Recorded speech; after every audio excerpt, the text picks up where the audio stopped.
Surprisingly, over 90% of viewers haven't subscribed yet. If you're enjoying the content, hit that subscribe button. It motivates us to keep creating and helps us never miss an upload. And you'll never miss a story again. The rain fell in a steady rhythm outside the penthouse windows, washing the skyline in gray. Daniel Mercer stood alone in his glass-walled office, watching the drops race each other down the pane. The city beneath him buzzed with the usual chaos, but his mind was calm, methodical. Behind him, the ticking of a minimalist clock echoed like a countdown. Just 3 months ago, Daniel had thought he had everything. A thriving tech firm, Arcturus Systems, hailed as one of the most innovative startups in cybersecurity. A beautiful wife, Elena, whom he married 8 years ago. And trust. Trust in his marriage, his team, his instincts. But all of that shattered the moment he opened the wrong email. It had come anonymously, a video attachment.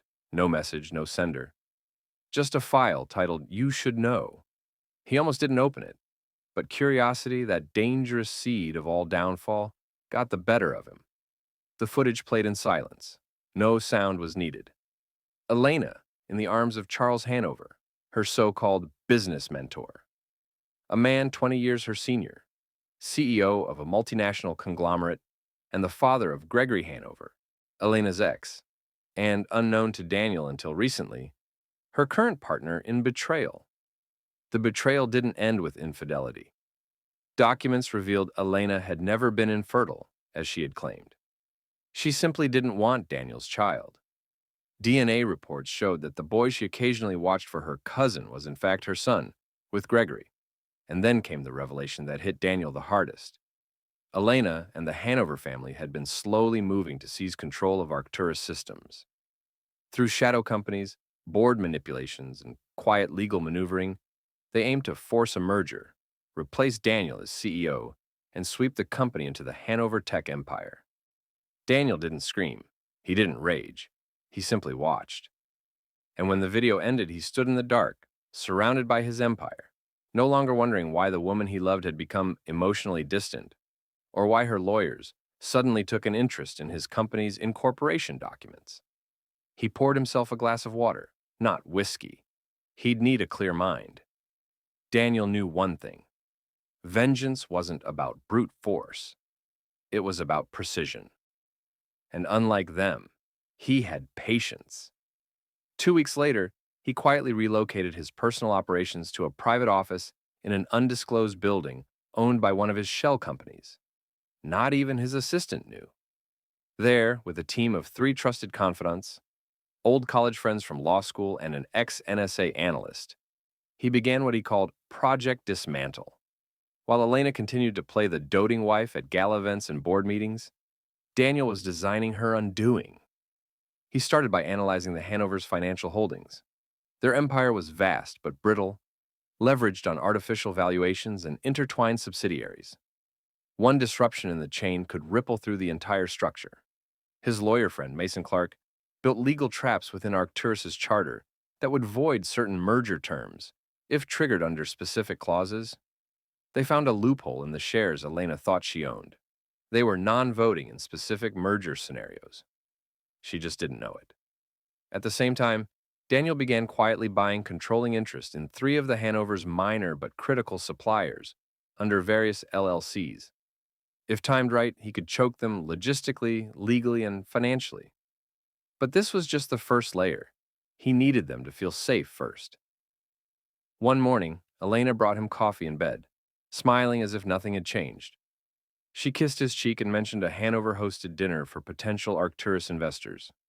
He smiled back, thanked her, and said he'd attend. Inside, he noted her confidence. She thought the plan was working, but Daniel had already replaced his phone and laptop. What Elena saw was a carefully curated image. His digital footprint had been scrubbed and restructured. All business plans on record were decoys. All emails, bait. Then came the first move. A security breach at Arcturus exposed flaws in the Hanover's own encryption systems. It looked like industrial sabotage, by accident, but it triggered enough regulatory interest to stall their merger for at least 90 days. On paper, it looked like Daniel was just responding to the chaos. Behind the scenes, he had orchestrated it all. Elena's father-in-law, Charles, who preferred quiet dominance, sent feelers, an invitation to lunch at his private club. Daniel accepted. The conversation was veiled in silk. Charles praised him, talked of growth, offered vague guidance about succession planning. Daniel only smiled. I've always believed in clean transitions, no turbulence. Charles nodded, pleased, and Daniel added, when the time is right. Weeks passed. The pressure mounted on the Hanovers. Supply chain disruptions, SEC audits, a leaked memo about insider trading. None of it pointed directly to Daniel. Each incident appeared like an unfortunate coincidence. Elena grew tense. Her calls became more frequent. She wanted to know his schedule. She asked about his meetings with board members. Once, she even feigned illness to get him to cancel a confidential strategy meeting. But Daniel never flinched. Then, one night, a shadow moved behind him in the garage. He turned at the sound of footsteps. Too soft, too deliberate. A masked figure raised a stun baton. But Daniel was ready. Months of training had taught him to expect this. He dodged, disarmed the attacker, and used a simple defensive move to knock them unconscious. Security arrived too late, of course. He didn't report it. Instead, he left a burner phone on the attacker with a single photo, Elena and Gregory at the lake house, time-stamped 3 days prior. It was a warning. Elena didn't mention the incident. But Daniel knew she'd gotten the message. By now, the Arcturus board was growing suspicious. Rumors of the merger had leaked, but Daniel reassured them with evidence that the Hanovers' interest was waning. He brought in new investors, old money, loyal money, people who owed him. Meanwhile, Elena's team tried accelerating the merger. They called emergency meetings, filed aggressive motions. Daniel blocked them all, with gentle, plausible reasons. Financial timing, legal reviews, SEC compliance. But he never showed anger, never lost control. Instead, he invited Elena to dinner. At Argente, the city's most exclusive restaurant, he reserved the entire East Wing. Candlelight reflected in the glass walls. Violinists played softly. Elena arrived in a crimson dress, her smile perfect, but eyes calculating. Is this a celebration? She asked. In a way, Daniel replied, lifting his wine glass. To us. To clarity. She toasted him, watching closely. To the future. As the night unfolded, she leaned in and whispered, I know things have been tense, but I promise it's all going to be worth it. Soon. Daniel only smiled. Because she didn't know. The final piece was already in play. He had hired an independent auditor to investigate the shell accounts connected to Hanover Enterprises. And one of them had a direct connection to a bribery scandal involving a federal contractor. The press release was scheduled. The lawsuit was ready. All that remained was the final scene. Daniel looked across the table at his wife, the woman who had lied, cheated, and plotted his ruin, and thought not with hatred, but with precision. Tomorrow, everything changes. Morning arrived with a brittle calm. The city glowed beneath a veil of early sunlight as Daniel stood in front of the mirror, adjusting his cufflinks. A quiet strength reflected back at him. Not of vengeance fulfilled, but of control regained. Everything was in motion. Across town, Elena woke to a phone vibrating endlessly on her nightstand. As she reached for it, bleary-eyed, the headlines flashed across the screen. Hanover Enterprises, linked to federal bribery investigation. Anonymous whistleblower claims evidence provided. She froze. The article didn't name her father-in-law directly, but the implications were clear. Financial records, wire transfers, shell corporations. The names were buried in the footnotes, but the trail had begun to surface. Gregory called moments later. What's going on? This wasn't supposed to break for another week. Who leaked this? I don't know, Elena muttered, already pulling up internal emails. We were supposed to finalize the acquisition before any of this hit the press. You think Daniel had anything to do with this? She paused. She'd underestimated him. For years, she had treated him like a kind-hearted, blind optimist, a man who trusted too easily. She remembered mocking him behind closed doors, laughing with Gregory about how easily he handed over the reins of trust, thinking they were equals. But this wasn't an accident. This was timing, strategy. Gregory's voice sharpened. We need to regroup. If this reaches the board, we're finished. Elena didn't respond, because deep down she knew. Daniel wasn't just reacting, he was orchestrating. At Arcturus Systems headquarters, Daniel walked into the boardroom like a man on his way to a symphony he composed. The 12 board members, ranging from venture capitalists to retired generals, were murmuring anxiously. The bribery scandal had rattled them. Daniel cleared his throat. The room silenced. I know some of you are concerned, he began, his tone even, about the recent headlines. I want to assure you, Arcturus is not connected to Hanover Enterprises. We've never merged. We've never compromised. A board member leaned forward, but we were told by Elena's legal team the merger was in final stages. Daniel smiled, calm, confident. You were told many things, most of them incorrect. I have here, he lifted a folder, documents nullifying all previously discussed merger terms due to Clause 19B in our charter, conflict of interest and regulatory red flags. With the Hanover family now under investigation, any further association would violate our fiduciary responsibility. He placed the folder on the table. The chairman looked over the papers, brows raised. How long have you known about this clause? Long enough to make sure it was enforceable when it mattered. He left the room to silence and the slow turning of pages. No one stopped him. Elena arrived at their penthouse later that afternoon. He was waiting for her, sitting by the fireplace with a legal envelope beside him. You set this up, she said without pretense. Daniel looked up at her. I revealed what already existed. You leaked federal documents. I didn't leak anything. I passed anonymous concerns to the proper agencies, and someone there did the rest. Maybe they took their job seriously. She stepped forward, voice hard. You're going to lose everything, too. If Hanover crashes, Arcturus won't be safe. The market reacts to fear. I've insulated us from that, he said coolly. The investors now backing Arcturus are independent. Real people, not shadows behind trust funds. She stared at him, breath shallow. You were never this calculating. Daniel stood, walked slowly to the window. Number I wasn't. She looked around the room, at the life they built together, the art, the furniture, the silence between them. She didn't understand how it had all slipped out of her hands. How long have you known? He turned to face her. The video was just the beginning. But I suppose the real answer is, I've known longer than I wanted to admit. I just didn't want to believe it. Daniel, I'm not done, he said, not harsh, but final. He picked up the envelope and handed it to her. Inside were signed divorce papers. Alongside them, a post-nuptial agreement she didn't remember signing, but which had been legally notarized years ago, when she encouraged him to consolidate shares for tax purposes. You tricked me. No, Daniel said. I gave you a choice. You thought I was naive. But every signature has a meaning, Elena. You signed away your voting rights years ago. You thought it was about trust. I knew it would come to this. I just hoped it wouldn't. She backed away as if the paper burned. You think this is over? Daniel stepped forward. Number.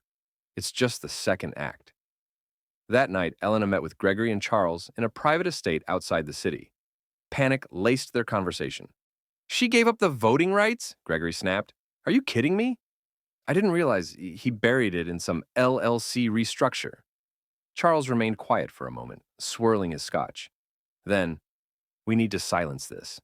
One move, clean. Something that redirects attention. Gregory hesitated.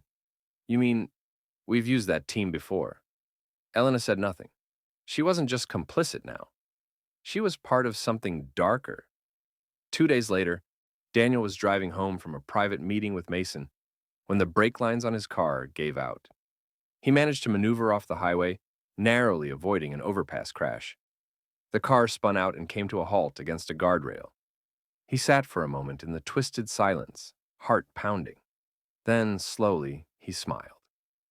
They were getting desperate.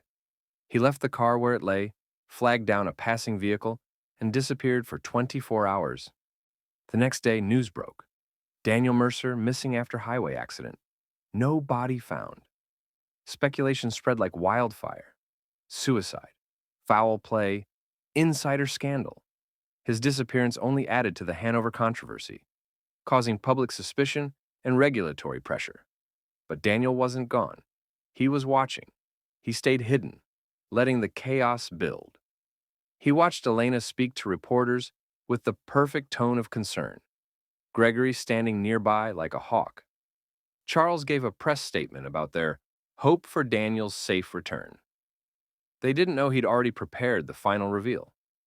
The venue, the same restaurant, Argente, a familiar stage. Invitations were sent to major investors, media liaisons, and key Arcturus board members. A surprise founders' return celebration.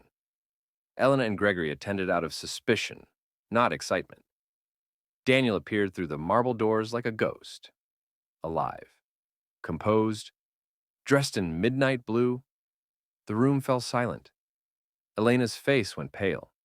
Gregory's hand clenched. Daniel stepped onto the platform near the bar, a microphone in hand. "I'd like to thank you all for coming tonight. I apologize for the theatrics. I needed to confirm a few things before returning, and now I have." He looked at Elena. "I learned something important while I was away, about loyalty, about masks." He turned to the crowd. "Tonight, we're not just celebrating Arcturus. We're celebrating truth. That's why I've arranged for one final presentation." Behind him, a projection screen lit up. Email logs, voice recordings, legal, transfers, everything.